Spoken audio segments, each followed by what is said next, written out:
Remember Live Aid in 1985, that symbol of concern and generosity? Did you know that during that year, the hungriest countries in Africa gave twice as much money to us in the developed world as we gave to them? There was another famine last year. Perhaps you were one of those who took part in Red Nose Day. Did you know that before that day was over, the equivalent of all the money that Comic Relief had raised in Britain, about £12 million, had come back to the rich countries? For every day this amount is given by the poorest to the rich has interest payments on loans that most of them never asked for or knew existed.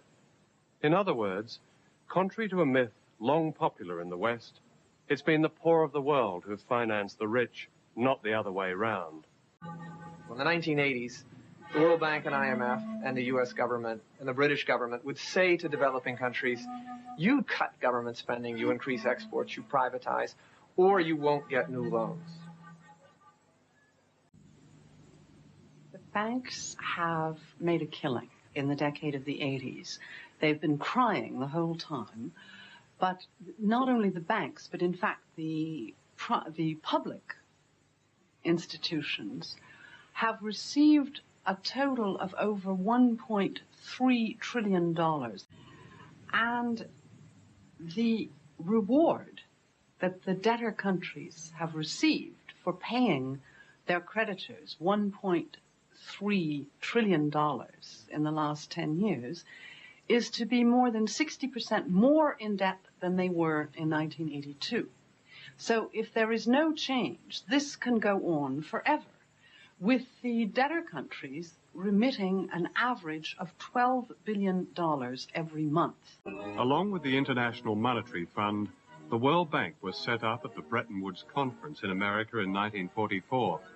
The bank's aim was to finance the reconstruction of Europe, then to develop the Third World. What this idealism really meant was spelt out in the charter they were signing: to promote private foreign investment by means of guarantees or loans made by private investors. It was decided the headquarters would be in Washington, and the president would come from the country with the largest shareholding. And of course, the United States is the largest shareholder. The World Bank operates under great secrecy and limited accountability.